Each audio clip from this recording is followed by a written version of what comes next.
제6장. 그 후에 예수께서 디베랴의 갈릴리 바다 건너편으로 가심에 큰 무리가 따르니 이는 병자들에게 행하시는 표적을 보았음이로라. 예수께서 산에 오르사 제자들과 함께 거기 앉으시니 마침 유대인의 명절인 유월절이 가까운지라. 예수께서 눈을 들어 큰 무리가 자기에게로 오는 것을 보시고 빌립에게 이르시되 우리가 어디서 떡을 사서 이 사람들을 먹이겠느냐? 이렇게 말씀하심은 친히 어떻게 하실지를 아시고 빌립을 시험하고자 하심이라. 각 사람으로 조금씩 받게 할지라도 200데나리온의 떡이 부족하리이다. 제자 중 하나 곧 시몬 베드로의 형제 안드레가 예수께 여짜오되 여기 한 아이가 있어 보리떡 5개와 물고기 2마리를 가지고 있나이다. 그러나 그것이 이 많은 사람에게 얼마나 되겠사옵나이까? 이 사람들로 앉게 하라. 하시니 그곳에 잔디가 많은지라 사람들이 앉으니 수가 5,000명쯤 되더라. 예수께서 떡을 가져 축사하신 후에 앉아있는 자들에게 나눠주시고 물고기도 그렇게 그들의 원대로 주시니라. 그들이 배부른 후에 예수께서 제자들에게 이르시되 남은 조각을 거두고 버리는 것이 없게 하라. 이에 거두니 보리떡 5개로 먹고 남은 조각이 12바구니에 찼더라. 그 사람들이 예수께서 행하신 이 표적을 보고 말하되 이는 참으로 세상에 오실 그 선지자라. 그러므로 예수께서 그들이 와서 자기를 억지로 붙들어 임금으로 삼으려는 줄 아시고 다시 혼자 산으로 떠나가시니라. 저물매 제자들이 바다에 내려가서 배를 타고 바다를 건너 가버나움으로 가는데 이미 어두웠고 예수는 아직 그들에게 오시지 아니하셨더니 큰 바람이 불어 파도가 일어나더라. 제자들이 노를 저어 10여리쯤 가다가 예수께서 바다 위로 걸어 배에 가까이 오심을 보고 두려워하거늘 내니 두려워하지 말라. 이에 기뻐서 배로 영접하니 배는 곧 그들이 가려던 땅에 이르렀더라.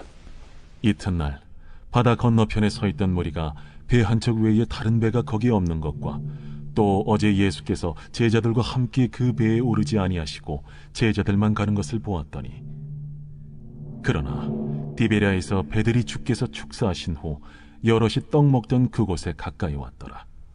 무리가 거기에 예수도 안 계시고 제자들도 없음을 보고 곧 배들을 타고 예수를 찾으러 가버나움으로 가서 바다 건너편에서 만나 라삐어, 언제 여기 오셨나이까? 내가 진실로 진실로 너희에게 이르노니 너희가 나를 찾는 것은 표적을 본 까닭이 아니요 떡을 먹고 배부른 까닭이로다. 썩을 양식을 위하여 일하지 말고 영생하도록 있는 양식을 위하여 하라. 이 양식은 인자가 너희에게 주리니 인자는 아버지 하나님께서 인치신 자니라. 우리가 어떻게 하여야 하나님의 일을 하오리이까? 하나님께서 보내신 이를 믿는 것이 하나님의 일이니라. 그러면 우리가 보고 당신을 믿도록 행하시는 표적이 무엇이니까? 하시는 일이 무엇이니까? 기록된 바 하늘에서 그들에게 떡을 주어 먹게 하였다 함과 같이 우리 조상들은 광야에서 만나를 먹었나이다. 내가 진실로 진실로 너희에게 이르노니 모세가 너희에게 하늘로부터 떡을 준 것이 아니라 내 아버지께서 너희에게 하늘로부터 참 떡을 주시나니 하나님의 떡은 하늘에서 내려 세상에 생명을 주는 것이니라. 주여, 이 떡을 항상 우리에게 주소서.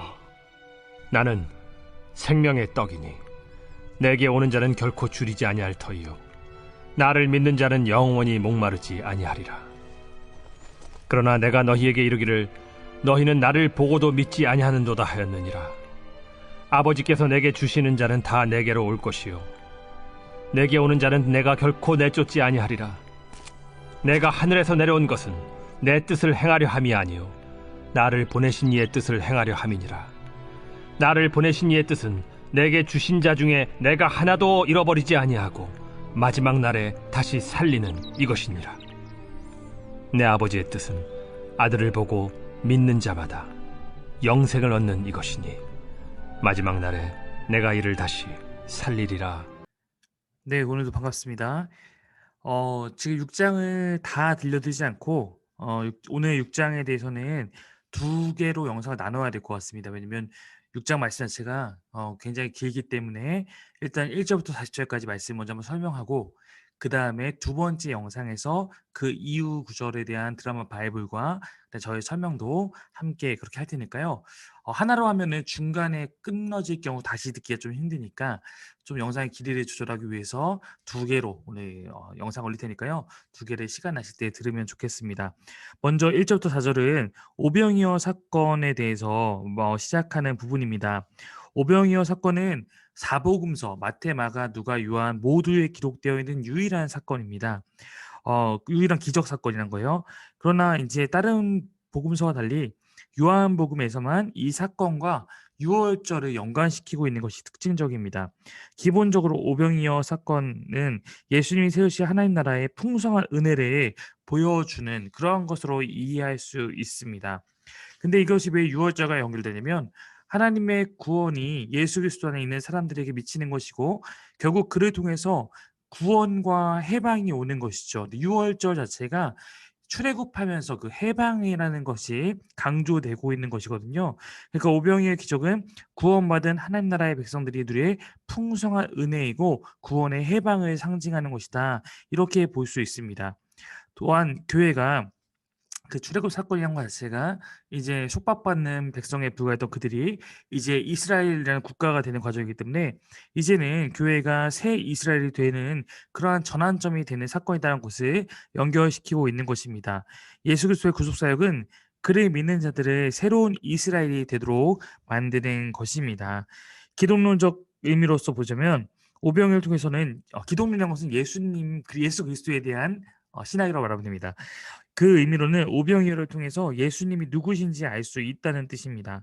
그분은 생명의 떡이시고 자신을 믿는 자를 영생을 위해 살과 피를 허락하시는 자입니다.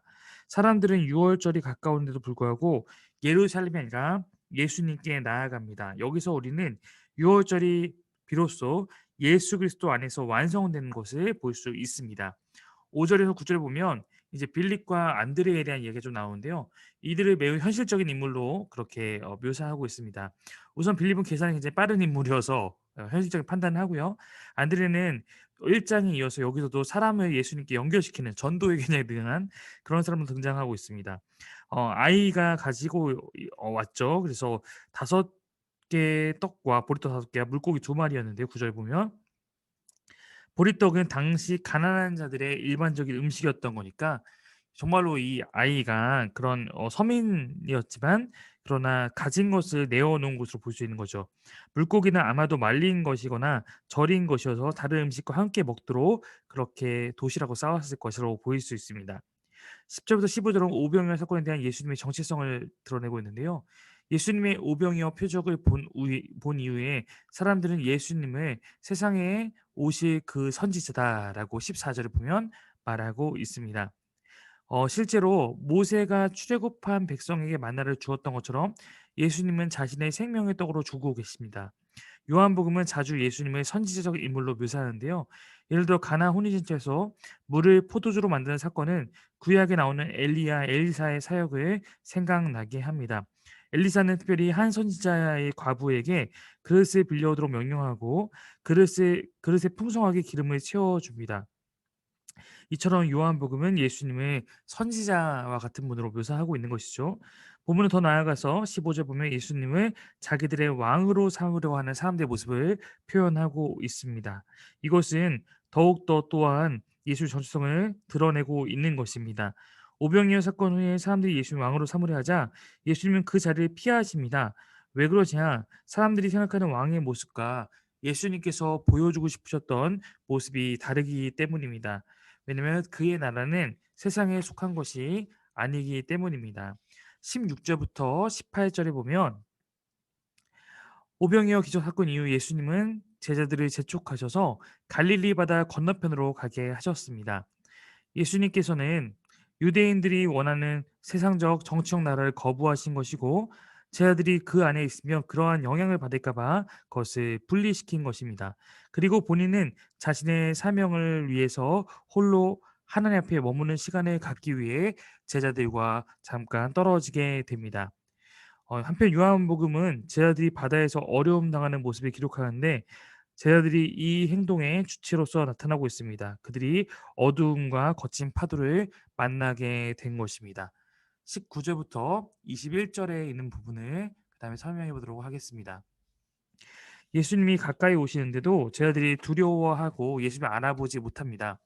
오병이어 기적을 바로 경험했지만 제자들은 예수님께서 이러한 바다를 건너오는 기적적인 방법으로 그들에게 다가오신다는 것은 전혀 생각하지 못했던 것입니다. 그래서 예수님을 생각하지 않고 유령이라고 생각합니다. 사람은 할 수 없다라고 생각했기 때문에 그렇습니다.